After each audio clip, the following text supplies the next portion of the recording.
Torej sploh ne na študij slovenistike in prebranje književnosti, ampak na študij arhitekture. No, iz te predstave dejansko je šel cel nabor dijakov na akademije. Greš tudi na kakšen koncert elektronske glasbe? Ne, to ravno ne, ampak preposlušam pa vse. Raniti otroka z Oskarjem Wildem? Nikar. Tle se bo razgrnila vsa tvoja osebnost. Joj.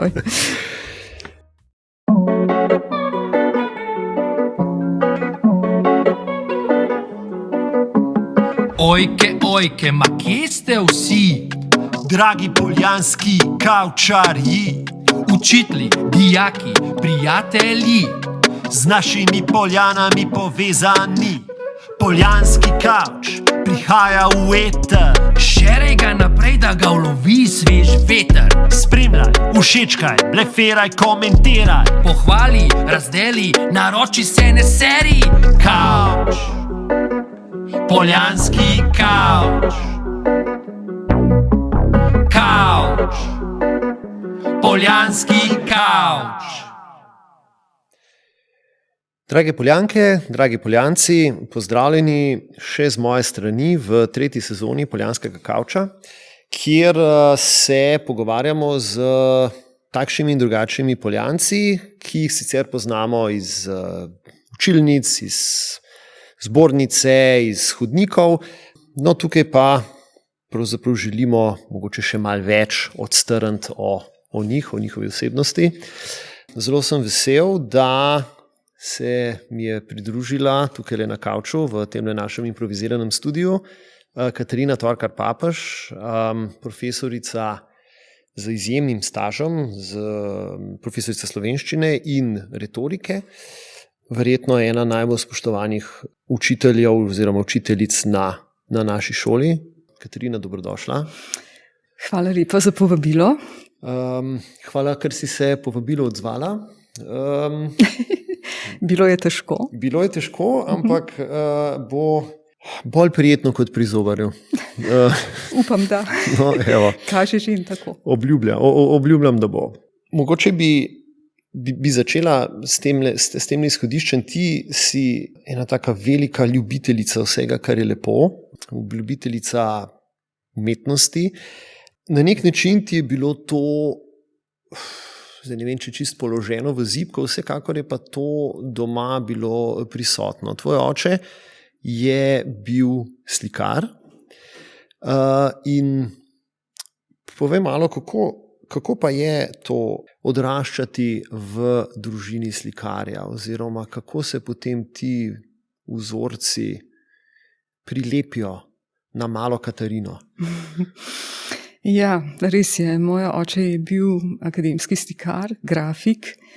Obiskoval je Akademijo likovnih umetnosti v Ljubljani, med drugim prav v teh prostorih, kjer zdaj midva sediva, je bila včasih neke vrste ateljejska soba za študente, ki so se gostili potem po raznih ljubljanskih prostorih, ker na akademiji ni bilo prostora.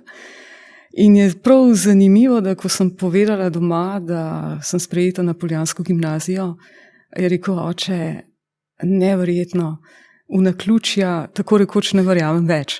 No, če smem zdaj odgovoriti na to vprašanje, oziroma bi bilo dobro, kako je bilo odraščati v hiši umetnika, ne? Ja. Ne prav enostavno, zato ker si morda ljudje predstavljajo, da to pa je neka taka boemska scena, v kateri je svoboda na prvem mestu in kjer je vse dobro in lepo. Ni res, ne. V bistvu je bilo včasih zelo težko, ker je bil moj oče vezan na naročila, da smo lahko preživeli. In seveda je večkrat kasneje, ko sem bila že odrasla, pripovedoval o tem, kako je celo življenje bil v nekem kompromisnem pravzaprav primežu tega, kar bi želel delati in tega, kar je moral delati, zato da smo preživeli. Je pa res posebnost življenja bila ta, da je bila naša hiša ves čas odprtih vrat in da so nas obiskovali predvsem pisatelji, ne. Niti ne toliko slikarji. Oče je imel sicer nekega zelo dobrega prijatelja z Vrhnike, Milivoja Dominka, ki sta se redno obiskovala, no, ampak glede na to, da je jeseniško okolje, v katerem sem odraščala, bilo predvsem delavsko in da so se tam drstili recimo pisatelji in pesniki iz mogoče teh še angažiranih svetov umetnosti, je bilo zanimivo, da je prisostvovanje mimobežno pri teh pogovorih, ne, o umetnosti pa vendarle bilo vse prisotno. No. In da je njegov atelje, sploh potem, ko si ga je res dogradil do konca, dišel po terpentinu in po oljnih barvah in hkrati po besedah o umetnosti. Tako da moram reči, da imam prav sinestetičen spomin, se pravi prav občutim ta von, kadar grem mimo kakšne galerije še danes, ne, kot tisti prustovski spomin, ko me vrne v ta čas. Bilo je težko še enkrat, bilo je pa hkrati lepo zaradi teh pogovorov in res prisotne umetnosti, no, v hiši. In zdaj njegova zapuščina ni ravno majhna. Ja. In ti si se v bistvu tudi ukvarjala s postavitvijo slik, oziroma to je v bistvu, so te slike v tvoji lasti? Ja, te slike so v moji zapuščini, tako so se dogovorili s sestro. Jaz sem sodelovala takrat ob 70. obletnici, ko je oče umrl in ko se je postavljala pravzaprav ena taka posthumna razstava pri monografiji, ki je takrat išla in ki jo je zasnoval že sam. Potem pa je bilo treba to dokončati, smrt ga je pač prehitela in seveda sem se napolno angažirala za to, da je knjiga išla, sodelovala potem pri postavitvi razstave in seveda tudi poskrbela za to, da je še kdaj razstavljeno to, kar je ostalo doma, po tematskih sklopih, recimo pred 2 letoma na temo torej antičnega cikla oziroma cikla, kako bi rekli, teh mitoloških tem, tudi krščanskih. No, tako da ja, to je nekaj, kar me čaka potem, ko bom zaključila to svoje gimnazovanje večno, da te stvari še malo bolj uredim in morda poskrbim, no, da bo to nekje tudi javnosti bolj na voljo, kot je zdaj. Na srečo je to v depoju, v hiši moji nekdanji, zdaj živi tam sestra z družino in je dovolj prostora, no, da to lahko hranimo, ne. Sicer bi bila stiska, kam to pravzaprav pospraviti. To so v bistvu velike slike. To so velike slike, nekatere so zelo velike, tako da ja, je treba hraniti pazljivo, no, že zaradi vlage in zaradi vsega tega. Razumljivo, ja. Zdaj, sama nisi šla nikoli tudi v to smer umetnosti, da bi se bolj slikarstvom ukvarjala? Ja, rekli so, ko sem bila še otrok ali pa zgodna mladenka, da zelo lepo rišem, ampak kadarkoli je bilo treba od očeta dobiti kakšno informacijo, si je zelo prizadeval, da me slučajno ne bi začarala kakšna misel o tem, da bi šla po njegovi poti. Risala sem, ja, potem mogoče tudi bolj v te arhitekturne namene, ampak da bi pa prav poglabljala, to pa nikoli nisem, je pa se po očetovi smrti, to je bilo prav zanimivo, preselil talent v mojo sestro, ki pa je fenomenalna risarka, pravzaprav bi lahko rekli, ja, šele potem. Nikoli do tedaj ni slikala, zdaj slika, tako da smo vsi zaprepadeni, ko gledamo, kaj nastaja. No, torej še več slik, za katere, ki jih čakajo, da se jih nekam pokaže javnosti. To je pač pa njena domena, to pa zdaj ni več moje. A bi potem lahko rekla, da ta prisotnost raznoraznih umetnikov oziroma bolj natančno, kot si prej rekla, slikarjev in pesnikov pri vas doma, da je to vplivalo mogoče na tvojo torej kasnejšo usmeritev? Ja, jaz mislim, da je zelo zato, ker sem bila kar huda bralka, no, kako ne rečem, tudi v gimnaziji, tako da nisem sicer mislila, da bom študirala to, kar sem, to je bilo spet bolj kot ne naključje, če obstaja naključje. Do tega bova še prišla, ja. Ampak, ja, brala sem pa res prav pohlepno, če lahko tako rečem, ker me je to stalo šolskega uspeha. Marsikdaj. Ok, ampak če je samo to stalo, mislim, če je to šolski uspeh, vemo mi, ki poučujemo, ni tako zelo pomemben. Ni tako zelo pomemben, res je. Pa recimo, ker si pač velika poznavalka književnosti, če recimo pogledamo slovensko književnost v katerikoli dobi, ok, mogoče je tista do moderne res caplja še za svetovno književnost, ampak a sicer tudi v tem trenutku književnost sodobna, slovenska, a je na nivoju svetovne ali nam kaj manjka, kako bi ti ocenila to? Ja, jaz mislim, da je po letu 1991 se ta scena neke posebne vloge literature za slovenski narod sprostila.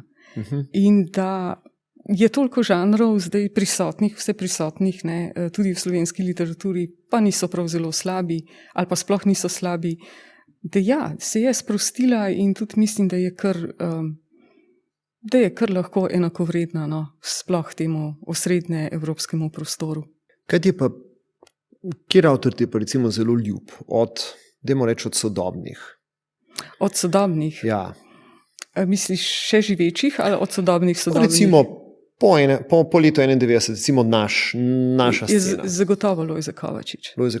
Lojze Kovačič je slovenski Prust, še enkrat uporabljam ta izraz, ker s Prustom vedno mislim na aristokratsko literaturo, to se pravi, to je vrhunska literatura v jezikovnem, idejnem, vsesplošnem smislu. In Lojze Kovačič je zame absolutno mojster svoje umetnosti, da ne rečem obrti. Kaj pa recimo od tujih? Od tujih? Ja. Joj, ko moram tako selekcionirati, mi je prav težko. Težko. Ok, kaj pa deva takole obrniti? Ko pri pouku književnosti priješ do katerega dela si rečeš, no to je pa super, to je pa vedno dobro, to mi je pa zelo všeč, to bo pa... Kira je kakšna taka? Ja, mene zelo privlači grotesknost oziroma bizarnost, čim več je, tem bolje je. Torej Bulgakov. Bulgakov, absolutno, ja. Moj stari Margareta. Zdaj sem ti sicer položil to na... No, si mi položil ampak sem hotela reči, ne, ampak seveda so še drugi. Bulgakov zagotovo. Moj stari Margareta je roman, ki ga je treba poznati. Se mi zdi, čeprav ni seveda v zapriseženem učnem načrtu, ne, je samo ponujen kot možnost, pa tudi je zelo zahteven. Se mi zdi, da lahko bereš Bulgakova malo kasneje. No. Kot vse, pravzaprav, ampak Bulgakova še posebej. Od malce starejših naših pa ti verjetno moderna, blizu, v končni fazi, ti si se tudi recimo na faksu oziroma v svoji diplomi si se ukvarjala z moderno slovensko. A to tudi veš. Jaz sem se res, pravzaprav sem se ukvarjala s Cankarjem, ne? Ja. Z njegovo kratko prozo. Ja. A je mojster on? Ja, je, seveda je mojster. Težko rečemo, da ni, ampak je pa, kako naj rečem, je pa tudi avtor, ki je seveda otrok svojega časa in v bistvu v tem njegovem stilu, ne, v tej maniri pisateljski marsikomu zopren. In tudi razumem, zakaj. Zaradi tega, ker je zelo težko človeku sodobnega časa, tako kot je rekel Izidor Cankar v romanu Spoti, ko se pogovarjata dva umetnostna zgodovinarja o Tizianovi Assunti, kako naj zdaj sodobni človek zre v umetnino nekih preteklih obdobij z enako fascinacijo kot recimo 500 let nazaj. Ja, ljudje tistega časa. A ne? Po vsem tem, kar si že dal skozi, kar si prebral, kar si videl, kar si slišal, je zelo težko pravzaprav brati mlademu človeku, se mi zdi, ne, nekaj s predpostavko recimo renesančne dobe ali pa moderne dobe, če smo že v tej, ne, ko govorimo o Cankarju. Ampak glede na to njegovo satiričnost, medvrstičnost, pa tudi stilizacijo, se mi zdi mojster. Prej si rekla, oziroma govoriš o tem, da je mogoče malo težko sodobniku brati nekaj, kar je, ne vem, več kot 100 let staro ali pa več desetletij najmanj staro. A je potem to smiselno poučevati? Ja, to se tudi sama velikokrat sprašujem, koliko je smiselno to poučevati. Ampak recimo, da zelo poskušam, ne vem koliko mi uspe, ampak zelo poskušam v tej svoji pedagoški praksi pri pouku slovenščine poudarjati neko univerzalnost, ki je pač povedana skozi različne slogovne postopke. In da ta univerzalnost, to večno ponavljanje istega, človek v odnosu do sveta, človek v odnosu do sebe, človek v odnosu do univerzuma, do Boga, tako rekoč vse prisotno ves čas in da je zanimivo mogoče pogledati te različne opne, kako zdaj Shakespeare s svojim Hamletom ravna v nekem trenutku, kako pravzaprav isto počne Smole svojo Antigono v nekem drugem trenutku. Ampak vsa ta etična dimenzija literarnega dela, kot se reče idejna, lahko z drugo besedo, pravzaprav je zanimiva lahko samo skozi to različnost besedišča, sloga, načina, kako je to povedano, vsebina ostaja pa enaka. Ne vem, če sem odgovorila. Ja, seveda. Mislim, težko je to, kar si nastavil, češ, a je smiselno poučevati. Meni bi se zdelo smiselno recimo vzeti iz vsakega obdobja eno reprezentativno delo, neko kanonsko besedilo, pa ga referirati na vse ostalo, recimo tudi sodobno, kar je kvalitetno in mogoče pokazati na ta vzorec, da bi bilo bolj evidentno ali pa da bi bilo bolj otipljivo, razumljivo. No, sej ta otipljivost, k kateri stremiš, recimo, verjetno te je spodbudila, da se tudi malo meta ukvarjaš z poukom, v končni fazi si recimo avtorica učbenika branja številka 3. Soavtorica, ostale te učbenike za književnost si pač tudi strokovno pregledovala, avtorica si nekaterih teh priročnikov, esej na maturi. Kako to pravzaprav, je to izhaja iz te težnje, da bi stvari mogoče malo bolj razložila, kot so sicer v hlapno učnem načrtu zasnovane, ali kako v bistvu pride do tega?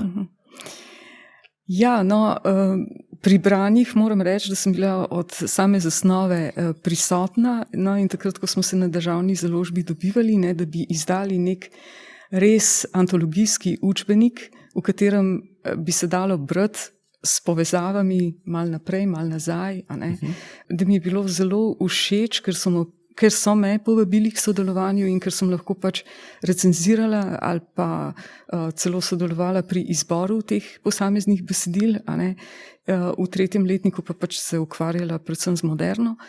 To je nekaj takega, kar te zamika, da bi potem v tem didaktičnem delu, ki je domišljen predvsem v branjih, skozi ustvarjalnost, skozi neko primerjalno analizo, tudi z drugimi teksti, prišel bliže dijakom. In zdelo se mi je to početje zelo smiselno. Pri teh strokovnih besedilih pa tudi, ker je poudarek vendarle dobro na razlagi, hkrati pa na didaktičnem delu, kako dijakom čim bolj približati neko zelo abstraktno snov ali pa zelo odmaknjeno, tudi skozi igro na nek način, ali pa skozi neke interpretativne postopke branja, ki malo odvrnejo zgolj od učenja, recimo, nekih dejstev o literaturi. No, pa tudi verjetno skozi te učbenike branja so meni zelo všeč tudi zaradi tega, ker se v bistvu učiš o nekem besedilu tudi s pomočjo drugih umetniških zvrsti.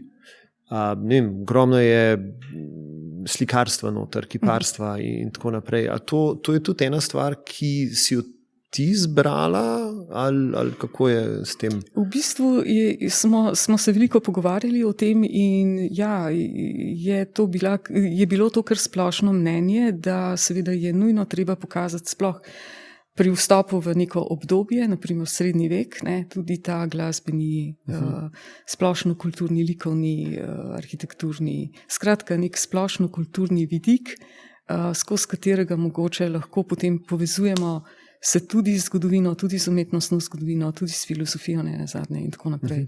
Ker samo kontekst da stvari pravzaprav barvo, ne, se iz konteksta potegnjene stvari ne pomenijo ničesar, ne, verjetno. Ja, absolutno. Mislim, kot zgodovinar se s tem absolutno strinjam. Ja. Ne. Je pa še en segment, s katerim se mal bolj resno ukvarjaš, oziroma si na nek način svojevrsten pionir v našem šolskem prostoru. Namreč to je segment, če greva zdaj iz književnosti na drugo polovico tvojega predmeta, ne, na jezik, segment, kako bi temu rekli, kultura govorjene besede. Ne toliko retorika kot kultura govorjene besede. Zakaj se ti pa to zdi tako pomembna zadeva v današnjem svetu? Ja, jaz mislim, da je to retorično vprašanje. Ne? Kultura govorjene besede pravzaprav je tisto, kar naj bi dejansko ustvarjalo neke tvorne odnose med ljudmi. Torej, kultura govorjene besede pravzaprav verjetno upošteva neko umikanost, ne glede na izobraženost človeka, ne. Zahteva tudi neko odgovornost, da če že govoriš javno, govoriš smotrno, ne lažeš, ne zavajaš, ne manipuliraš, poskušaš biti čim bolj zvest pravzaprav sebi, resnici, za katero pričuješ v nekem trenutku, ne, in tako naprej. Predvsem pa danes, ko je toliko nekega barbarstva, jezikovnega, govornega, torej tudi v odnosih med ljudmi, se mi zdi poudarjanje kulture govorjene besede, ki zajema odnos, absolutno pomembna stvar. Ti si tudi sodelovala pri sestavljanju učnega načrta za retoriko v gimnazijah oziroma srednjih šolah. Ja. Kako pa do tega pride? Torej, moram posebej poudariti, ne, da to ni retorika na naši šoli samo moj projekt, ampak je zagotovo zelo, zelo močno seveda so vplivala na to, da je retorika na šoli zaživela kolegica Darinka Marc. Ona je tudi na nek način koncipirala knjigo, ki so jo izdali prvo leto, ne, to je pač ta kultura govorjene in zapisane besede, in jo vezala seveda tudi na kritično presojanje, torej na vrednotenje besedil. Zdaj do tega, da je prišlo na Pedagoškem inštitutu do ideje, da bi se končno učni načrt napravil tudi za gimnazije, se pa to zgodilo že pred vrsto leti, ko sva midve s Darinko imeli en tak, mogoče malo bolj opazen nastop na gimnaziji Celje, nekoč, ko smo tam gostovali v okviru izmenjave klasičnih gimnazij. No in so potem vseh 5 gimnazij laičnih, slovenskih, kako se strinjale, torej te gimnazije so se strinjale, da bi tudi same uvedle retoriko k pouku kot obvezni izbirni predmet, ne, v okviru 3 ur v 3. letniku oziroma že v 2. v klasični šoli. Ne. No in potem seveda so bili povabljeni, ker očitno se je slišalo, da to počnemo, so bili povabljeni na Pedagoški inštitut k sodelovanju in se je zasnulo, kako bi to izgledalo. Predvsem bi bil poudarek tudi na argumentaciji, to pa pomeni kar precej treninga v logičnem sklepanju oziroma v izpeljavah misli od trditve preko utemeljitve do primera in tako naprej. Potem smo pravzaprav pripeljali to do stadija, ko bi moralo ministrstvo potrditi učni načrt, vse je bilo pripravljeno, pa je zaradi državljanske vzgoje pravzaprav se zdi padlo to v vodo in je prestavljeno na nedoločen čas. Kdaj bo dejansko to potrjeno, ne vemo, zdaj je vse potihnilo. Bilo je pa kar nekaj premišljevanja in dela s tem. Ni bil to ravno mačji kašelj. No. Čeprav na nek način sposobnost povedati nekaj pred zbrano množico je v povezavi z državljansko vzgojo. Absolutno. Bi človek absolutno. Se to mislil. Pa je recimo nekaj takega, kar bi lahko na naši šoli spet prav pionirsko združili in morda naredili en koncept nekega pouka tudi mi sami. Okay. No, Vredno premisleka morda. Vredno premisleka, odlično, odlično. Ko se mi dva tole pogovarjava in ko bo ta stvar tudi pač prisotna na internetu, je čas tako imenovanega velikega ali super volilnega leta, ko je ravno zelo veliko tega, kar si prav zdaj izpostavljala kot to, za kar se kultura govorjene besede bori, torej da stojiš za tem, kar govoriš, da ne lažeš, da si ne izmišljuješ. Ampak vendarle, ti ljudje so uspešni, ki to počno, ki jih lahko v bistvu videvamo, ne samo pri nas, tudi v drugih državah. Kako to enega dijaka potem prepričati, da je to smiselno? To je zelo dobro vprašanje, ker v resnici retorika je manipulacija.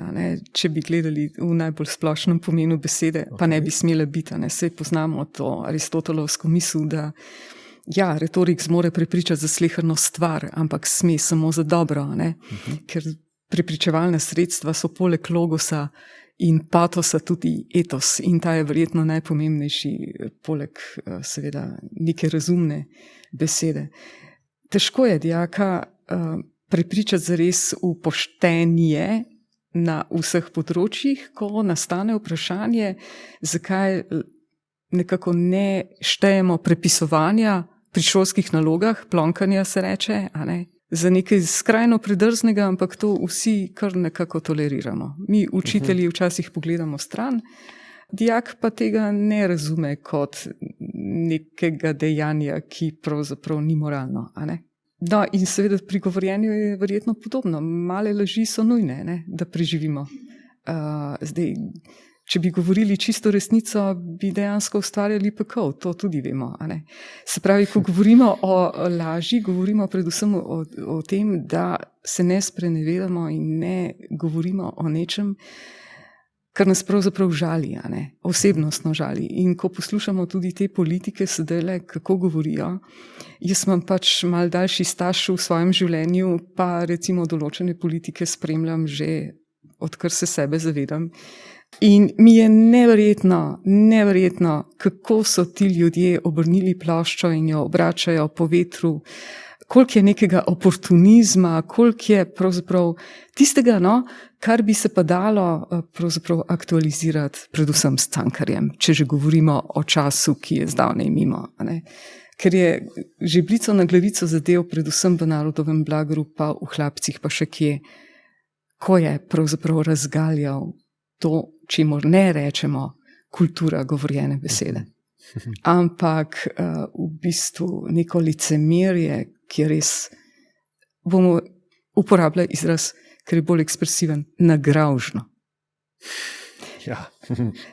Prepričati dijake, jaz mislim, da tisti, ki se odločijo za retoriko, jim je hitro jasno, da če poskušamo govoriti o nečem resno, se pravi zavezujoče, ker nas nekdo posluša in je pomembno, da to, kar izrečemo, ni laž, razumejo, zakaj gre. In tudi vejo, da so ta jezikovna res barbarstva, podlost, ki jo pač nekako uštevamo v vsakdan, ampak vemo, kam svet gre, ravno zaradi tega. No, ampak svet je vedno šel v to. Je šel. Malo. Večno vračanje vsega. No, evo. Ja, pa smo spet tam. Ja, ampak seveda vsakič znova te zjezi oziroma si misliš, ljubi Bog. A je možno? Je možno. Ko že ravno govoriva malo mogoče, oziroma so se mečkan obregnila ob politike, tvoj predmet je seveda izrazito družbosloven, kar verjetno pomeni, da med samim poukom razne politične teme skoraj da jih ne moreš ignorirati. Res je. Recimo, ne vem, odnos moškega do ženske. Je recimo ena taka zadeva. A se ti zdi, da je to potrebno dijake da je potrebno o teh stvarih govoriti, čeprav jasno o nečem govorimo, o kakšni taki politični temi, lahko zadenemo ali pa pritisnemo nekam, kamor mogoče bolje, da ne bi, ampak se ti zdi pomembno, da je tvoj pouk političen, če se sme tako reči? Ja, če razumemo s političnostjo pravzaprav to, kar živimo. Ne seveda agitacija. Apolitičen, a ne? Kateri človek je lahko apolitičen.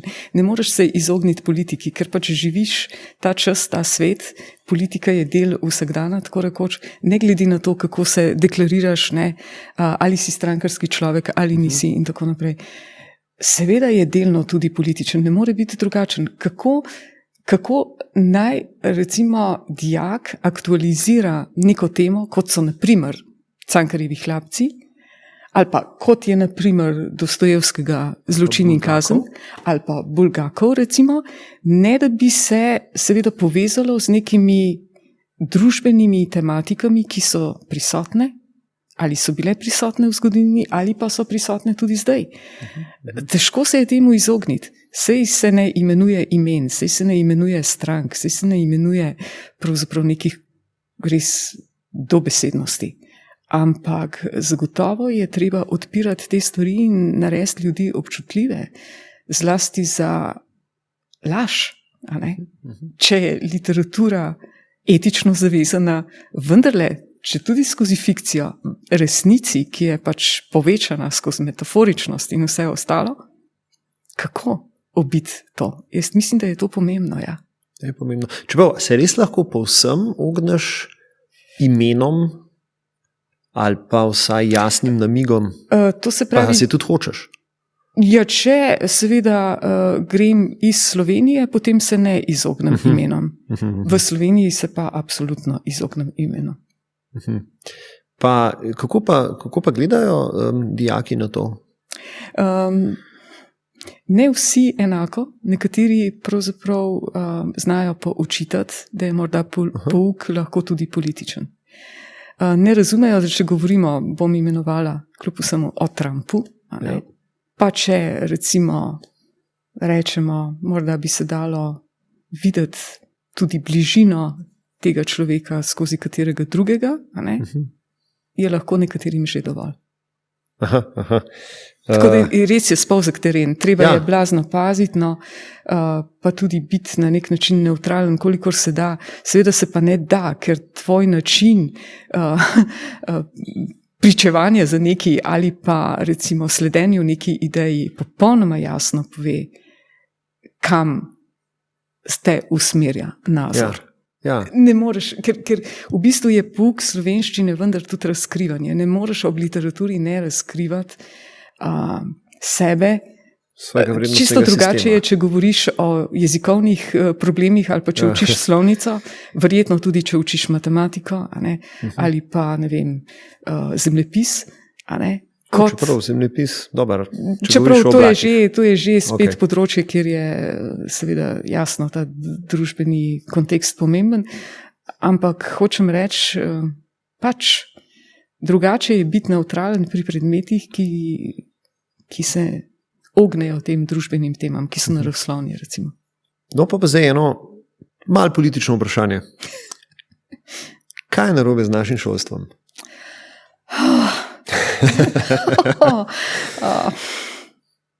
Marsikaj. Bo to politično korekten odgovor? Ali? Mislim.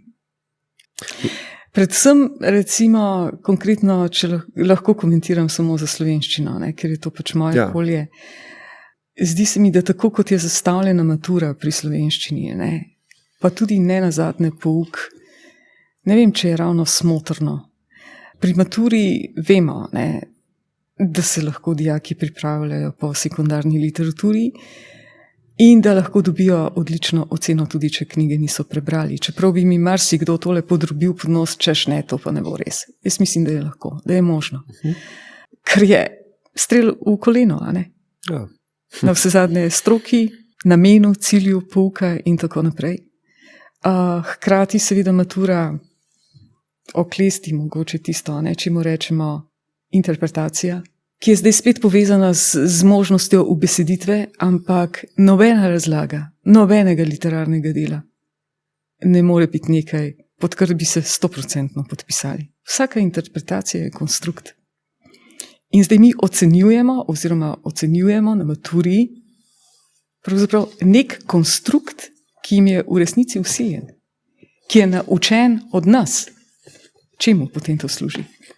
Je to branje literature, v katerem recimo spoznavamo neke drugačne dimenzije življenja, ki ga mogoče ustrojimo po svoji meri, se pravi po meri 18-letnika, učijo se pa po meri odraslega človeka. V čem je potem smotr? Ne vem, politična korektnost, ne, tega pa je tudi, to me stalno moti, v nestandardiziranem znanju, ki ga očitno ne more biti, ker pač matura mora uspeti, ne, koliko? 98% vsako leto. Nikoli ne bom pozabila, po moje, Mencingerja slavnega, tokrat ime, ker ga globoko cenim kot univerzitetnega profesorja, ki je rekel, veste, pamet je v zgodovini približno enako porazdeljena. Zelo čudno bi bilo, da bi zdaj več kot 40% populacije bilo nadpovprečno, genialno sposobnih. To se pove. Ja, no se ja, ne. Ker po nekaterih kazalcih je večina nadpovprečna, Ja, kar je pa absurd sam po sebi. dobro. Zdaj psihologi bi znali povedati, kako je s tem. Ja, no. Ja. Še ene stvari bi se dotaknila, ki je na nek način povezana s tvojo ustvarjalnostjo, namreč še ena ljubezen je tukaj, to pa je ljubezen do gledališča. Kaj ti v bistvu gledališče pomeni? Odkot tudi ta ljubezen? Je bilo to tudi doma? Ja, moja mama je igrala v jeseniškem gledališču kot čisti laik. Moj oče je slikal kulise za to isto gledališče. Ne. Ja, je ljubezen do igralstva na nek način oziroma do gledališča tudi od doma nekako posneta. Skratka, jaz sem poznala Staneta Severja, naprimer, ko sem bila stara 4 leta pa pol, zaradi tega, ker smo takrat poslušali na vinilkah, ne? Kako? Na vinilnih ploščah smo poslušali seveda njegovo interpretacijo vseh Andersenovih pravljic, Martina Krpana in tako naprej. No in potem seveda je bilo strani staršev spodbujano to, poslušaj, kako je to povedano, poslušaj ta glas, poslušaj to ozvočenje. Ne? Skratka, neko tako, spet bom rekla, oprijemljivo, ne, doživljanje zgolj slišanega. To me je potem vedno pričaralo, ne, neko tako teatrsko sceno. Ja, mogoče, ampak v resnici je pa to nastajalo šele kasneje, ko sem začela učiti še na Jesenicah in sem že tam imela dostop do gledališča Tone Čufer, tako da smo vsako leto s dijaki pripravili neko predstavo, ki je bila dogodek mesta. Ne. To je na Jesenicah malo drugače funkcioniralo, kot funkcionira tukaj. No in sem dobila kar podporo strani učiteljskega zbora, no, in hkrati strani pravzaprav osebja teatra, da nam je dalo to na razpolago. In potem seveda je ta pot šla v številne seminarije, na katerih sem se malo doizobrazila, ne, ker v resnici sem bila čisti laik. Pojma nisem imela, delala sem ogromno napak. Ne. Ampak potem je pa to kar postala ena taka obsesija. Ja. In je v bistvu to del tebe že od vso tvojo profesionalno kariero? Ja, že od študentskih let, pravzaprav iz mladinskega gledališča, ne, ker smo gledali te fascinantne predstave, kot je bila recimo Šeherezada. To je bilo neko tako magično gledališče, ki ga čutiš z vsemi čuti, ne, ga duhaš, ga doživljaš tipno, če tudi sediš v dvorani, tako čutno, neposredno doživljanje mi je bilo to pravo odkritje. No. Res. Ja. In potem sem bila kar reden član, obiskovalec gledališča, tudi po moževi zaslugi, no. Oba dva imava rada teater. In pa je to, ja, postala tudi praksa v šoli. In v tvojih predstavah so se našli tudi bodoči igralci, oziroma ljudje, ki danes so igralska imena. Kar so, ja. Recimo Gregor Čušin, Uroš Smolej, potem zdaj, če samo Poljance naštejemo. Čušin je še iz jeseniških časov, tako je. Ne? No, potem pa seveda Gaja Filač sedaj, ne? Potem kdo bi še bil? Benjamin Karnetič, ki ni bil neposredno moj dijak, ampak s katerim zdaj sodelujemo. Potem seveda tudi Anja Novak. Anja Novak, ja. Filipa smo srečevali skozi tvoje sodelovanje. Tudi, ja. Potem, jasno, Juž Zidar, ki je v režijskih vodah. Aljoša Krapeš, ki je v režijskih, dramaturških vodah. Potem Filip Mramor, se jih kar nabere. Andraž Harabr, ki zdaj študira medicino, je pa igralec sicer. Ja. Kar mene fascinira pri tvojem pristopu, je ena zelo velika želja po eksperimentiranju, takšnem ali drugačnem. Namreč načeloma, če zelo stereotipno malo gledamo, je veliko tako, da od mladih pričakujemo, da bojo šli v nasprotno smer, kot je treba, da bojo se bolj udali eksperimentov. Od že bolj etabliranih se pričakuje, da so že našli neko pot, pa da se jo držijo. Če samo pogledam zadnjih par let tvojega gledališkega ustvarjanja, je v bistvu prežeto z nekimi eksperimenti. Zdaj, recimo, v predstavi, ki smo jo delali v času COVID-a in tega lockdowna, si recimo, to je bila Romeo in Julija, smo delali na tej šoli, tam si recimo igrala. Zdaj, ne bom te vprašal, kako je do tega prišlo, ker vem, kako je do tega, oziroma bom povedal, da ti jaz pravzaprav kot režiser te predstave nisem dal druge možnosti, ampak kako da si v bistvu se odločila, vendarle, v končni fazi bi lahko rekla ne, ampak to je dokaj novo, da se odločiš, zdaj sem pa jaz postavila na oder. Ja, malo sem se čutila zavezana tebi, to je dejstvo, zato ker ti meni, kadarkoli sem te prosila, nikoli nisi odklonil sodelovanja. Hkrati je bil pa to Shakespeare, ne? In Shakespeareov blank vers je tista vaba, ki je težko reči ne. No? Ja. Mi je bilo čudno, res moram reči, pa mogoče malo neprijetno, ker jaz ponavadi nisem na odru, ampak sem nekje v ozadju. Tudi tole zdajle mi ni najbolj prijetno, moram reči, čeprav teče pogovor. Si praktično pozabila, da se snima. Ampak izpostavitev mi je bila mogoče takrat celo malo izziva, ker se mi je zdelo, da ga potrebujem v nekem trenutku, da vidim, kako to je. No, že naslednji projekt je bila recimo bralna drama za Antigono, oziroma po motivih Smolitove Antigone, ki je tisto leto bila na tudi maturitetno besedilo, in si se vendar odločila za svojevrsten eksperiment, ne moramo glih reči, da bralne drame že obstajajo že zelo dolgo časa, ampak vendar dajmo to narediti kot bralno dramo in zadeva je absolutno uspela.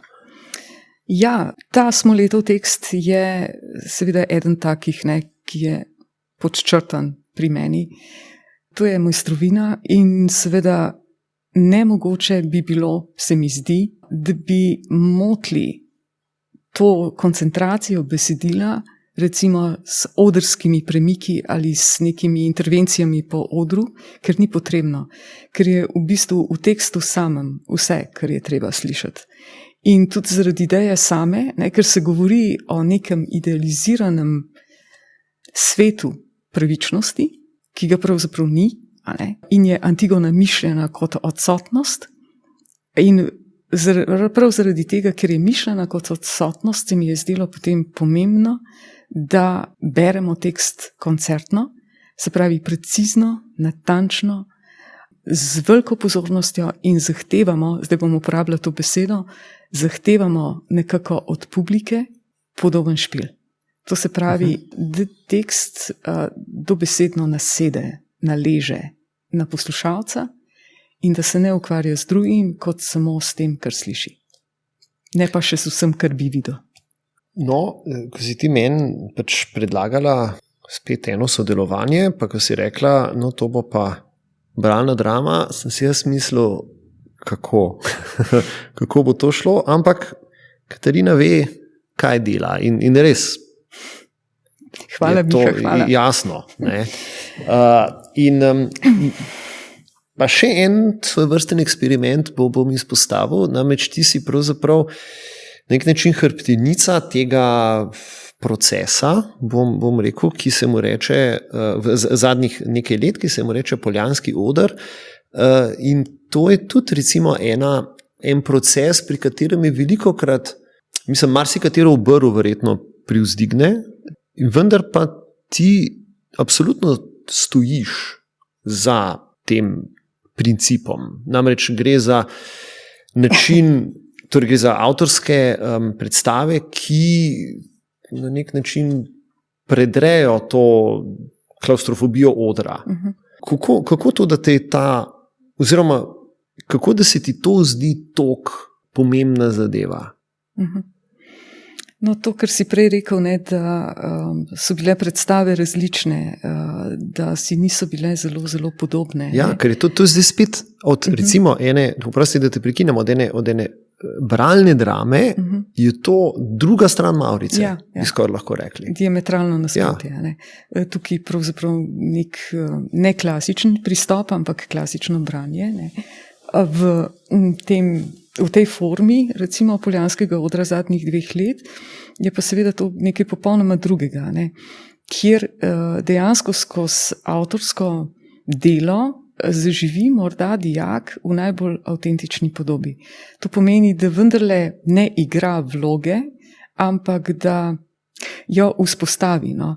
Da v bistvu skozi premislek o tem, kaj bi pravzaprav želel povedati sebi, pa sošolcem, pa vsej ostali publiki, pravzaprav gre skozi en dolgotrajen proces res premišljevanja o tem, kaj je tisto, kar bi morda lahko bila ena od sekvenc, eden od delčkov v enem hibridu, ne, ki nastane potem v taki produkciji in funkcionira ta hibrid celo kot celota. To me mogoče zanima predvsem zaradi tega, ker je ta postdramska forma v tej skrajni obliki zdaj zelo, zelo prisotna že nekaj časa. Mislim pa, da je mladinsko gledališče tisto, ki nosi fano, ki nosi zastavo in ki si dovoli toliko svobode in toliko drugačnosti od ustaljenih praks, išče torej, da mi je to iskanje samo po sebi in proces sam totalno fascinanten. In vidim, do kakšnih premikov lahko pride oziroma kaj se lahko v tem procesu vse zgodi. Do nekega zorenja posameznika, ki je v neki vlogi oziroma ki premišljuje o tem, kaj bi pravzaprav predstavil, do tega, da se potem ta nek hibrid sestavi v eno strukturo, ki ima rep in glavo, no, bi rekla. Je pa seveda treba veliko potrpljenja za to, ne, veliko živcev, ne nazadnje, zato ker ni nič ustaljenega do konca. Torej, še premiera je ponavadi v zraku, ne vemo točno, kako bo izgledala. In je vsakič znova, tudi če se ponavljajo stvari, nek postroj sicer podoben, ampak če zelo pozorno poslušamo in gledamo, vidimo, da je vsaka predstava unikum. Ker je tudi sicer, recimo na profesionalnih odrih, ampak mogoče je pri tem še bolj opazno. No. In se ti zdi, da to je prav nekak odraz današnjega časa, današnje mladine, ali se ti zdi, da bi lahko takšno obliko gledališča izpeljali tudi, 10 let nazaj? Mislim, da 10 let nazaj niti ne.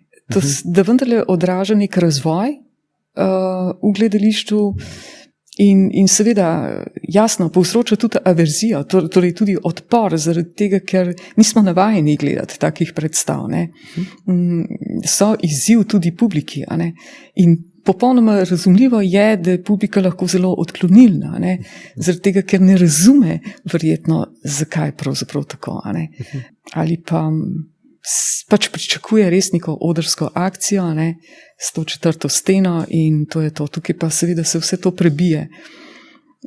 Ne vem, zdi se mi, da nagovarjanje s temami, ki so zdaj prisotne, ki so za njih zanimive, za dijake zanimive, res odražajo eno pristnost večjo, kot pa če bi jih zdaj mogoče postavljali v vloge nekih preteklih tekstov. In mogoče jih postavljali potem v bolj klasično, a ne, postavitev. Čeprav je lahko čisto zanimiva tudi ta. Pa se ti zdi, da se bo to spet vrnilo, ali da gre spet za eno večno kroženje, ali bo šlo to še v nek večji kaos, recimo, če se kontroliran kaos? Ja, jaz mislim, da je to ena od tistih avantgardnih smeri, ki so, lahko da se motim, a ne, seveda, slepa ulica, a ne, ki pač vzniknejo, a ne, predstavljajo nek boom, a seveda zamajajo potem temelje nečesa, so lahko zelo zanimive stvari, to lahko seveda se od tod mogoče dalje nekje drugje nekaj spremeni, ali pa je to samo sočasni pojav, tako kot sem rekla, ne, ki se na nekem mestu konča in potem odpre spet prostor nečemu drugemu. Ampak če je gledališče en tak res prostor svobode, ne, se mi zdi, sploh umetnostno, se mi zdi, da je fajn, ne, da se dopusti tudi to vrstno iskanje. Ali pa, to vrstni eksperiment. Ja, to vrstni eksperiment, ja.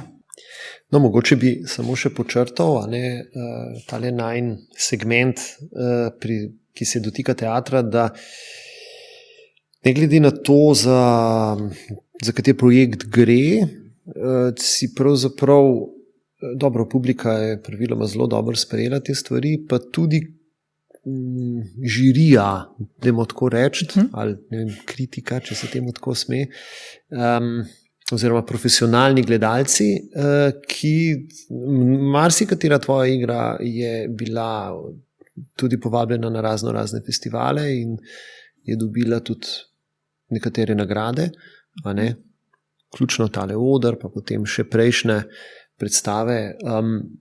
Če zdaj gledaš nazaj, na katero si pa najbolj ponosna, se to da? Ja, zdaj mogoče treba povedati, ne, da zadnji 2 leti pri Poljanskem odru zelo intenzivno sodelujejo profesionalci, ne, tako da tukaj si jaz ne smem in tudi ne morem lastiti.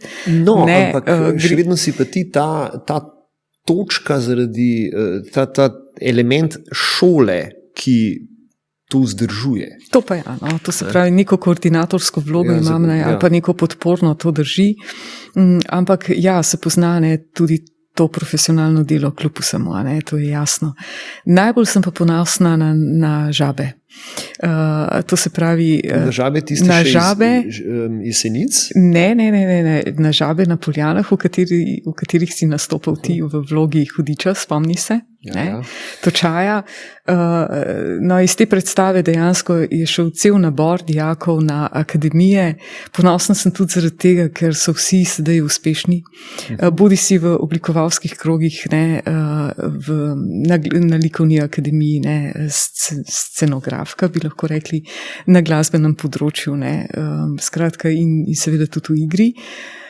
Te Žabe so nam zaradi okolja, v katerega so bile postavljene, po moje, nekako, čeprav se zdaj mogoče sliši premalo skromno, najbolj uspele.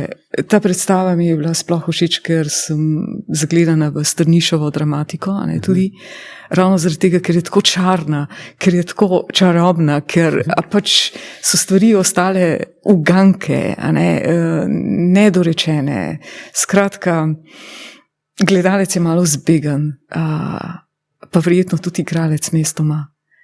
Čeprav se mi zdi, da odgoneti bistvo stvari, ne, vidva z Nino, torej Nina v vlogi babice Evice In ti v vlogi Točaja Hudiča sta sama zrežirala si tisto osrednje svoje, ne, igranje, ko imata pogovor o večnem spet razhajanju in približevanju moškega in ženske.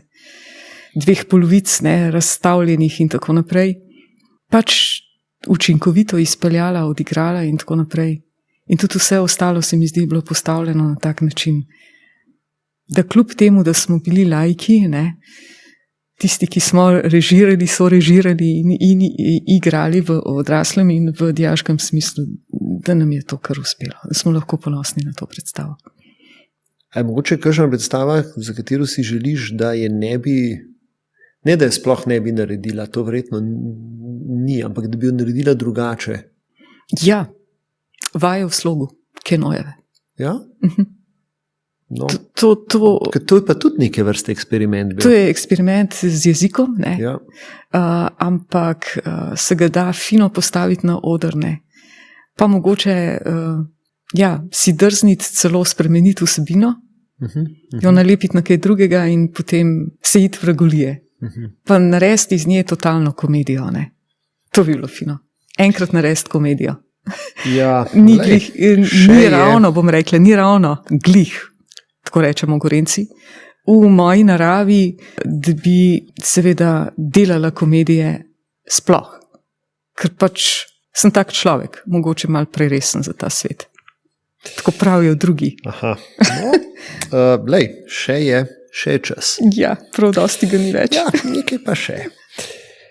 Zdaj smo malo govorili v bistvu o tem tvojem ustvarjanju, razmišljanju o tem segmentu, ki se dotika šole, ampak vse to se skoraj da ne bi zgodilo. Namreč tebe je, prej sva že omenila arhitekturo, tebe je v bistvu srce, ali kako bi temu rekla, te vodilo nekam drugam. Torej sploh ne na študij slovenistike in primerjalne književnosti, ampak na študij arhitekture. Potem pa na ključje, ampak v to ne verjamemo, očitno. Skratka, povej, kaj se je to zgodilo? Kaj se je zgodilo na tistega usodnega dopoldneva? Ja, povem zgodbo. No, daj. Skratka, oče me je pripeljal v Ljubljano, meniva se celo pot o tem, zakaj ne arhitektura, zakaj je to za žensko mogoče eno polje, ki ni najbolj primerno v tistih časih, ne. To je bilo v 80-ih letih, prosim lepo. Skratka, a mar ne bi bilo bolje kaj drugega? Ne, jaz sem risala ko nora takrat, pripravljala se na sprejemni izpit, ne, pod taktirko tudi nekih naših znancev, ki so bili arhitekti. No, in potem, zagotovo arhitektura. No, in potem sedim na sprejemnem izpitu. Povedati moram, da sem bila svoj čas zelo trmasta. Svoj čas? No, skratka, morda bolj kot zdaj. Zdaj sem se vsaj malček obrusla. No, in ko sedim na sprejemnem izpitu in rišem, risali smo, glede na pihanje vetra, nek vikend na nekem kraškem pobočju in tako naprej. In hodijo okrog študentje, višjih letnikov seveda, in komentirajo te naše risarske umotvore. No, in se vstopita dva takole za mano in začnete komentirati to moje risanje. Žaljivo je bilo zame takrat, strašno žaljivo. In pol me samo prešine, tega jaz ne bom prenesla. In seveda prekinem sprejemni izpit, poberem prijavnico in se znajdem pred vrati fakultete. In potem seveda naslednja misel, treba se je nekam upisati. Ne? V Ljubljani nisem poznala prav dosti, vedela sem samo to, kje je filozofska fakulteta, ker so se peljala mimo prej. Nakar seveda zakoračim proti njej in malo kilometrov je, če sploh so, med arhitekturo in filozofsko fakulteto, in potem seveda premišljujem, kaj pa zdaj.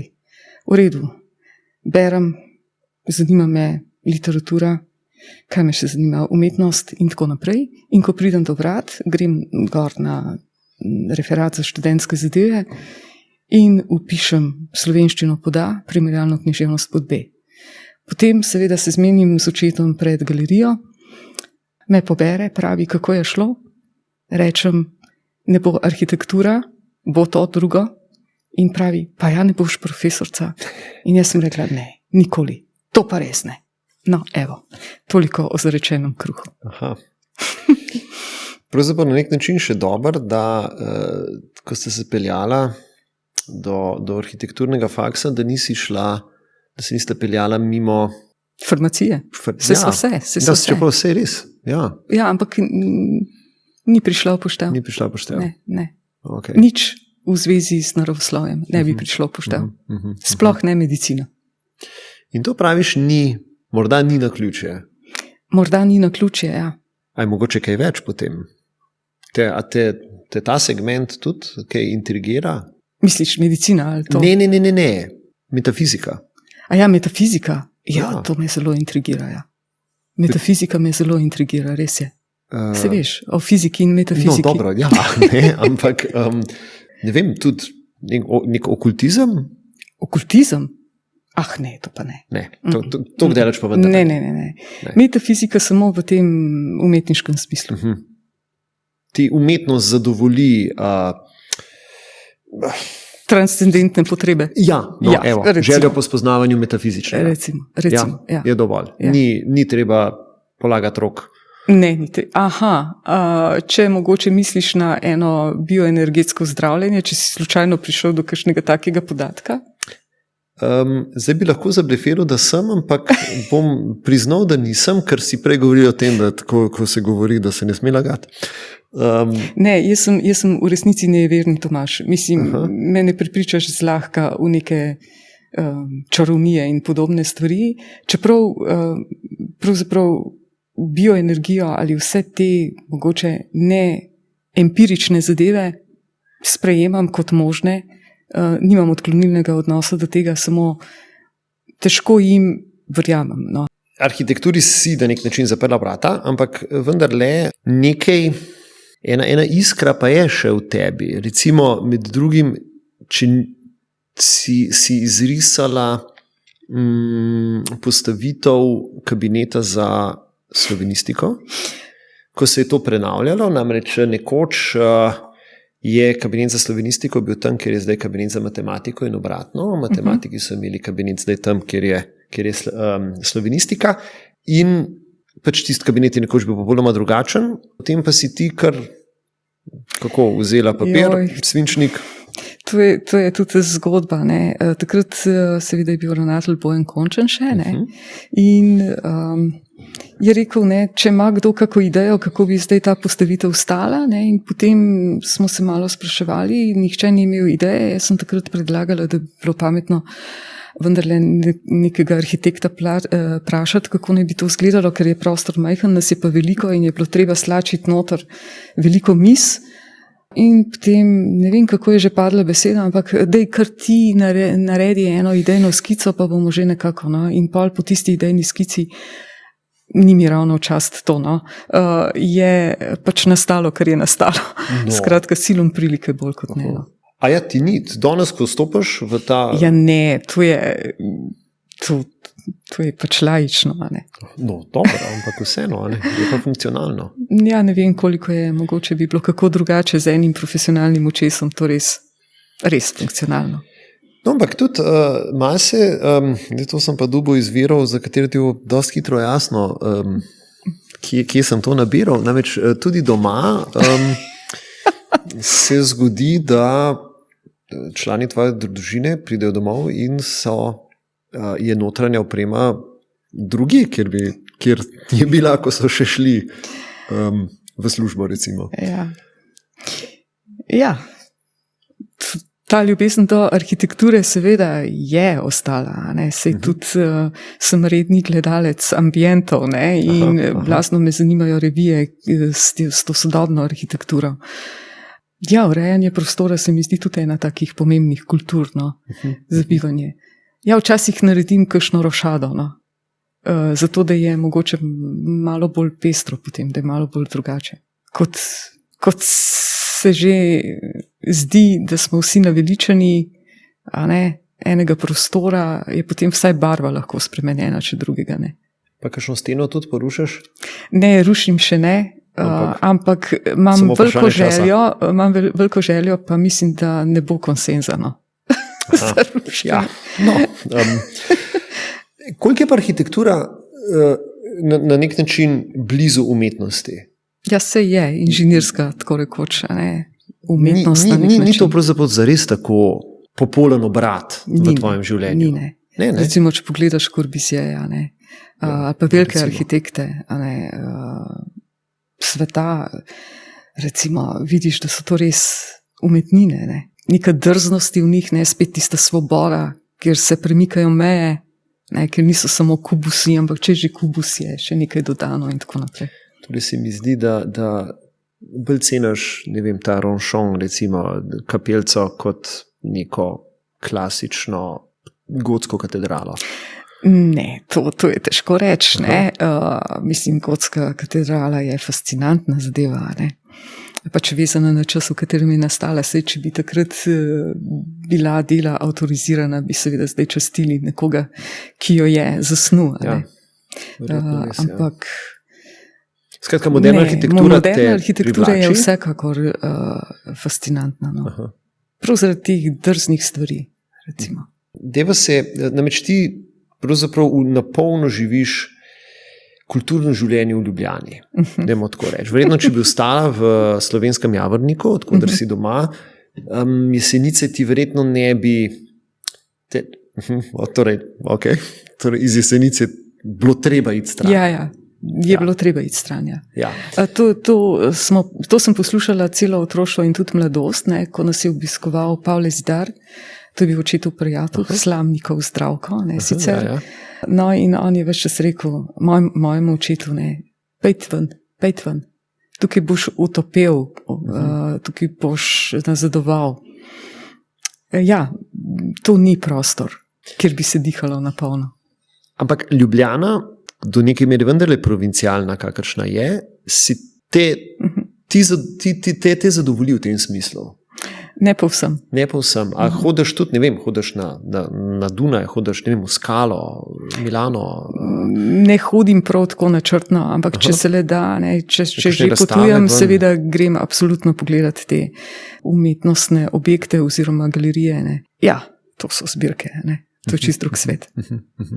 Torej, že v študentskih časih, ko sva šla s zdajšnjim mojim možem na tak road trip po Evropi, Interrail je trobevškov izraz. Seveda, ja, mi je bil recimo totalno nepredstavljiv, predtem, preden sem to videla in Van Gogov muzej v Amsterdamu. Ja, in takrat sem bila čisto majhna, ko sem ugotovila, kaj pravzaprav lahko ponudi svet, opazovalcu, kako je treba pač razširiti meje. Ampak Ljubljana recimo s to svojo produkcijo zdaj, predvsem gledališko, se mi pa zdi, da je vendarle kar visoko.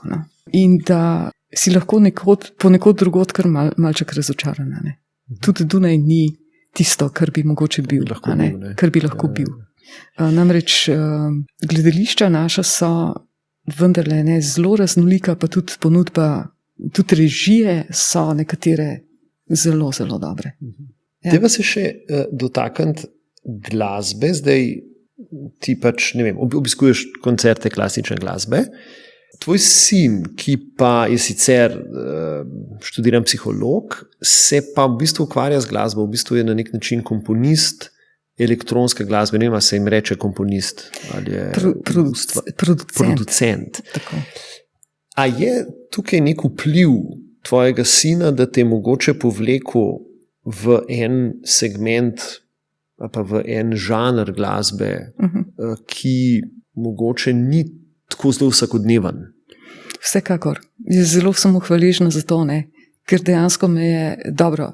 Jaz sem svoj čas bila zelo velik fan Filipa Glassa, sploh te njegove The Outsider, kako se že ime, The Photographer, kako je že naslov te zanimive pravzaprav kompilacije. No, in elektronska glasba mi je bila sicer povsem tuje področje. No, odkar je Vid začel se s tem ukvarjati, me je zanimalo, ne? Pravzaprav, kako naj to sploh poslušam, da mi bo postalo blizu. No in potem, ko me je čisto prek teh klasičnih osnov glasbe, ne, on je tudi prešel prek lutne, ne, kitare, električne kitare, violine, potem šele na to produkcijo, me je posedel v studio, ne, mi dal slušalke na ušesa in je rekel, zdaj pa prosim, najprej to. Ritem, potem to.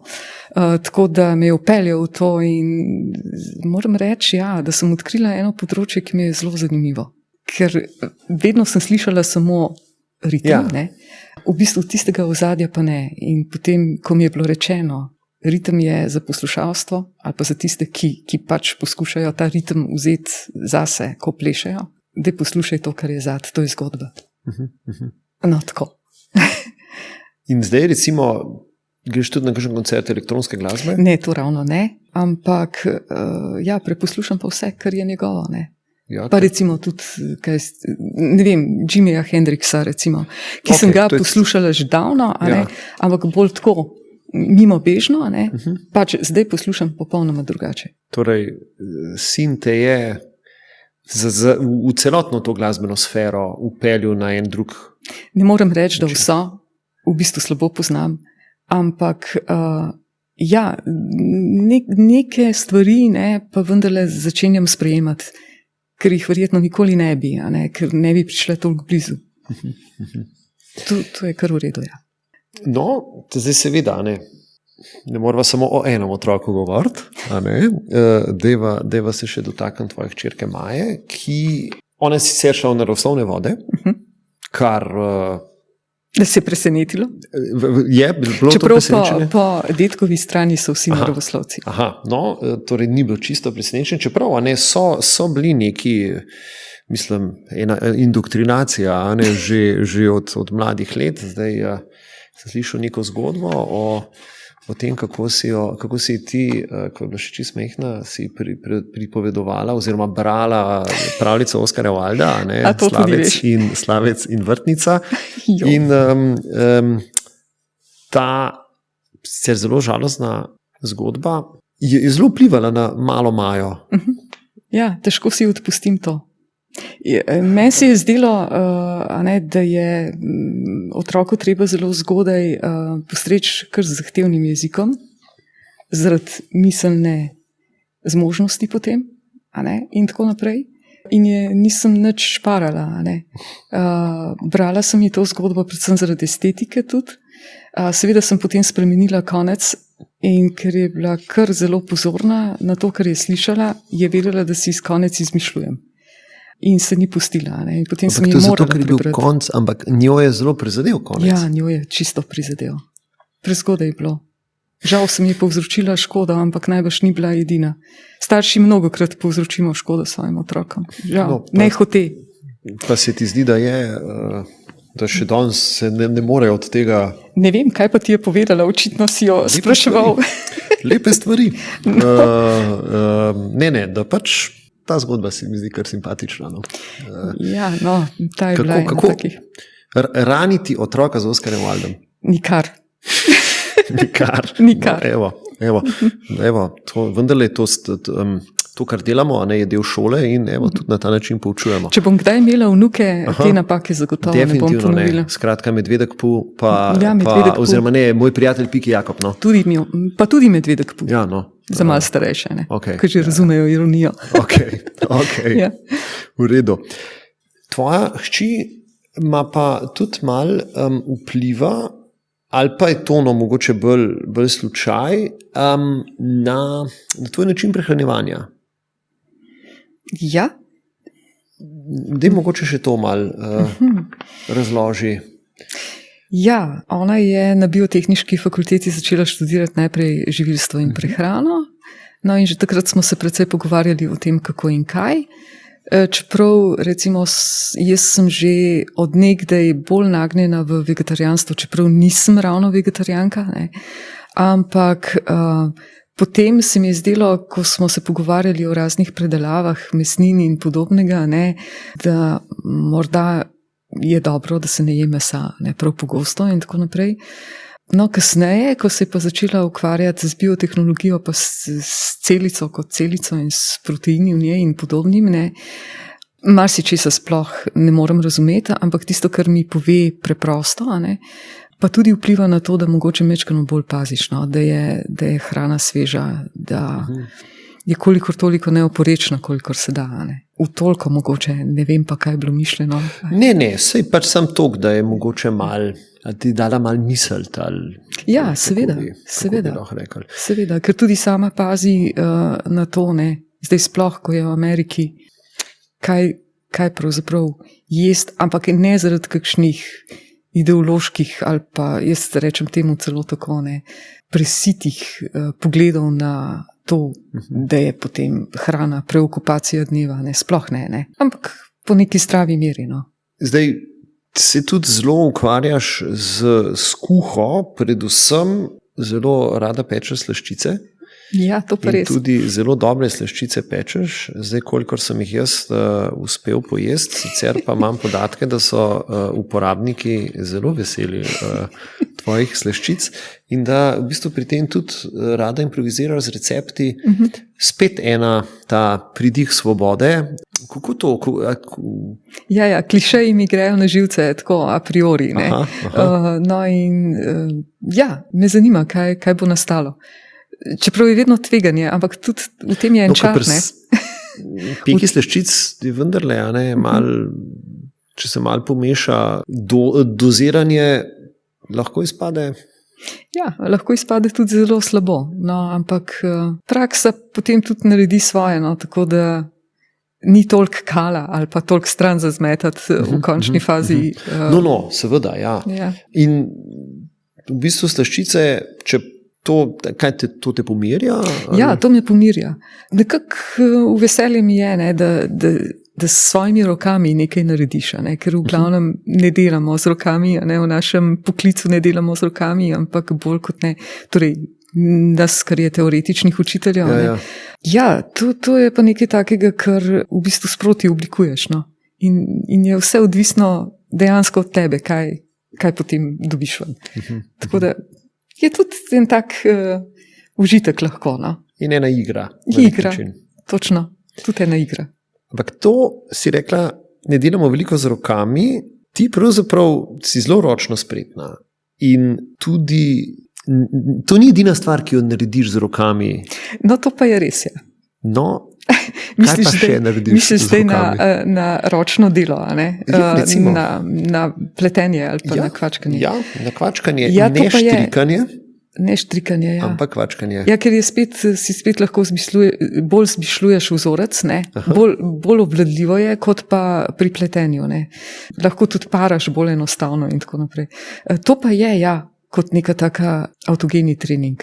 Ker ponavadi poslušam glasbo, in v bistvu se lahko povsem posvetim glasbi, ne glede na to, kaj počnem. Tudi če si sproti izmišljujem potem vzorec, ni nobenega takega problema potem, ko vidim, kaj nastane, ker lahko razparam, če je zelo zanač.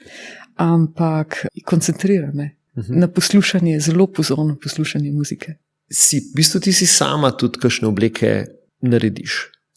Tudi ja. Včasih sem si jih, še v študentskih oziroma dijaških letih. Torej, tole je kupljeno? To je kupljeno. Tole je kupljeno. Ampak imaš tudi navado, da v second hand? Tudi v second handu kdaj kupim kakšna krila, ker jih drugače ne dobim, ker pač imam nek poseben odnos do krila in mora biti tako, da lahko stopim na široko in mora biti dolgo in tako naprej. In všeč mi je malo retro. Pri krilih še posebej. Tako da, grem v second hand. Pa potem to tudi kaj preoblikuješ? Včasih tudi, ja. Tako da je en pridih mogoče nečesa, kar ni spet čista industrija, a da je malo drugače. Pa ti je to, torej, pa raj bi naredila, ne vem, da raj obleko ali karkoli, torej, ne vem, koliko so obleke narediš iz nič, da začneš sama, ali imaš raj, da je nek vzorc že, da samo preoblikuješ? Ne, kar iz nič. Kar iz nič? Ja, če že. Recimo, vem, da ko sem bila še dijakinja in seveda se ni v tistih časih dobil prav nič za oblečne, kavbojke smo morali iti tako Trst kupiti ali pa v Gorico. Okay. Skratka, in če si hotel biti mal drugačen, no, ali pa mogoče mal svoj, to je bolje reči tako, mal svoj. Vsi si moral narediti, ne. In mi smo imeli doma eno staro singerco, za vse tiste, ki ne vejo, kaj je to je bil nek poseben stroj za šivanje, šivalni stroj na seveda pedala, ki jih je bilo treba nožno poganjati. In to je znala pri nas moja babica, potem pa moja mama. Tako da jaz sem skrojila, sheftala, kot se reče, ne, po domače, in potem je moja mama to pošila. Ker jaz nisem znala ravnati s tisto rečjo. Ampak si rekla, da zdaj že dolgo nisi... Ja, zdaj pa že dolgo nisem. Ja. Mogoče kasneje kdaj. Sem se moram najprej naučiti šivati na šivalni stroj, zdaj ta elektronski skoraj da. Ja. Ne samo električni. Ne. Avta pa zelo izrazito ne maraš peljati. Ja, to je pa en notorični strah, ki je zlezel vame še med učenjem vožnje, ker se mi je mogoče malo zaletavi voznik, ne, zaletel pravzaprav pri prehodu za pešce, ne, v zadnjo stran in je počlo tako neznosno, da mi je ta Pustovsko. Ja, spet. Nekako stal v zavesti in potem smo imeli še eno tehnično napako v vozilu, ko se mi je zavora udrla in smo se potem zaleteli, ne, z otroki v avtu, tisto je bilo pa sploh grozno. Tako da, če se le da, sem sovoznica. In to zelo naporna. Aha. No, ampak recimo, kakšna potovanja, verjetno so pa tudi moževa domena. So moževa domena, tudi če bi šla kam... Ja, tudi če greva zelo daleče. Ja. In potovanja pa recimo so bolj to znotraj Evrope? Znotraj Evrope v glavnem, ja. Nekako tudi zaradi nekih življenjskih situacij ni bilo možno iti dlje. Tako. Ampak recimo zdaj se ponuja na nek način Amerika s tvojo hčerko, ki je tam? Ja, morda, no, bomo videli. Bomo videli? Bomo videli. Aha, ok. Tudi, niso seveda samo potovanja, ti si včasih zelo rada v hribe hodila. Ja, to pa res. Kam pa je to šlo? To je pa ena lenoba, ali kako ne rečem temu. Ja, lenoba, kaj pa drugega. Odkar sem v Ljubljani, mislim, da sem to kar opustila. Kot Gorenjka, sem pa zavezana. Ali lahko odraščaš blizu Jesenic in ne hodiš v hribe? Ne, mogoče. Vsako leto je bilo treba iti na stol. Potem smučke na rame in peš do smučišča, poštamfati smučišče in se potem voziti dol. Ja, to je bilo zelo normalno takrat v tistih časih. Zdaj pa to malo, to ljubljansko barje. Ne, šport je precej zanemarjen in to je zelo velika črna pika. Potem je zdaj bolj morje? Ja. Pa ne prav dosti, ne, zato ker zelo težko prenašam eno statičnost, no, se mora nekaj dogajati. No, Katarina, zdaj pa prihajava v sklepni del najinega pogovora in sklepni del bo tudi v tej sezoni sestavljen iz serije vprašanj, ki jih v bistvu postavljam vsem svojim sogovornikom. Ta vprašanja, nisem si jih sicer jaz izmislil, pravzaprav izhajajo od Prusta, če hočeš verjeti temu naključju, so pa bila tekom desetletij oziroma zdaj že skoraj stoletja predelana, skratka, marsikdo je že na ta vprašanja odgovarjal, jaz sem jih tudi mečkam priredil, vsekakor, pa bo zdaj na ta vprašanja odgovarjala Katarina Torkar Papež. Tle se bo razgrnila vsa tvoja osebnost. Joj. Katarina, kaj je tvoja najljubša beseda? Mislim, da je dobro. Dobro. Tudi največkrat se mi zdi, da jo izrečem. Torej največ trojk daš. Ampak nisem kakšen misionar, največ trojk dam. Tako. Katera pa je beseda, ki jo najbolj sovražiš? Ne vem, če imam besedo, ki jo prav sovražim. Kaj pa beseda, ki jo prav zelo ne maraš? Po moje zdaj mešam s pomenom, ampak bom rekla nestrpnost. Zaradi zvoka? Ja. In pomena. Kaj je tvoj najljubši zvok? Aha, to pa je zvok potočka. blagega pretoka vode. Aha. Kaj pa je zvok, ki ga najbolj ne maraš? Sirena rešilca ali pa policijskega avtomobila. No, sem to se pa velikokrat zapelje mimo. Ja. Kaj je tvoja najljubša kletvica? Najbrž je ne smem izreči. Lahko. Aha. Kaj te navdušuje? Navdušuje me radovednost v mladem človeku, zvedavost. To me navdušuje. Recimo pri dijakih, če tega ni, pri kakem me kar zelo žalosti. Zelo razumem, ja. Če se zares ne maraš? Ne maram zahrbtnosti. Hinavščine, recimo. No, vse to. Približno isto. Katera znana osebnost bi najraje spoznala? Katera znana osebnost se ti na nek način zdi najbolj privlačna? Meda Mikkelson. Maca Mikkelson. Mac. Ja, ta se reče tako. Mac. Ja. Aha. Ta me je fasciniral v tem Wittenbergovem filmu, Lov. Tudi jaz imam zelo močna čustva glede tega. No, pa mogoče Morgana. Freemana. Ja. Aha. Pa še kakšnega bi se našlo, no? Med igralci sploh.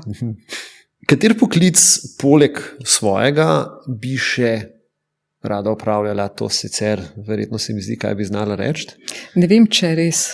Rada bi bila mogoče zaposlena v lutkovnem gledališču kot animator lutk. Zadnjič sem gledala, a smem, eno super predstavo po Agoti Krištof, Šolski zvezek. Perfektna lutkovna predstava. Čist me je očarala. Katerega poklica pa nikakor ne bi rada opravljala? Katerega koli v zvezi s medicino. Zdravnica ne bi bila nikoli. Se preveč treba z ljudmi pogovarjati? Ne. Motijo me, napačna beseda, naježim se že ob utripu, srčnem. Torej, ko ti jemljajo kri, gledaš stran. Razumem. Kateri talent, ki ga ti nimaš, bi najraje imela? Po moje pevskega. Pevskega. Res občudujem ljudi, ki lepo pojejo oziroma imajo ta dar. In to je tudi tvoj mož? Ja, to pa je res. Mislim, meni glasbena šola ni kaj dosti pomagala pri tem. Si pa katero stvar v glasbeni šoli? Igrala sem klavir. Aha. Pravzaprav so me celo silili, da bi šla študirati, oziroma da bi šla na konzervatorij. Ampak to je zgodba, ki je minila. Ki se je žal nismo dotaknili. Nič hudega. Kaj je ena stvar, ki jo imaš oziroma poseduješ, pa bi jo v bistvu morala vreči proč, stran? Stare redovalnice. Tega res ne bi potrebovala, ne? Katera je največkrat uporabljena aplikacija na tvojem telefonu? Arso, vreme. Arso, vreme. Ja, le hodiš peš v šolo, ne? Ja. Tako da je pomembno. Hitro med vprašanje, kava ali čaj? Kava, absolutno. Brez pomisleka. Brez pomisleka. In še zadnje, Katarina, če Bog obstaja, kaj bi si želela, da ti reče, ko prideš pred nebeška vrata? Zdaj ti bom pa razložil, zakaj je vse to tako, kot je. Odlično. Katarina, hvala za ta pogovor, hvala za tvoj čas. Drage gledalke, dragi gledalci, hvala vam, da ste nas spremljali do konca. Hvala vsej ekipi, ki je sicer vi ne vidite, ampak stoji za vsem tem, da tole sploh lahko imamo. Hvala tudi tebi in seveda vsej ekipi, ki je ne vidimo, tudi seveda z moje strani. V resnici mi je bilo zelo lepo. Ni bilo tolikšnega trpljenja, kot sem mislila, da bo. Zdaj, verjetno bomo sicer mi pri tej epizodi kaj zrezali, upam pa, da ne bomo izrezali teh tvojih zadnjih besed. Lepo se imejte in se vidimo prihodnjič. Srečno in nasvidenje. Si najbrž ne pričakuje, ne, da bi tukaj morala še jaz reči nasvidenje. To voditelj reče, ne? Ne, ker če bi to bi pa izrezali. Ja, absolutno.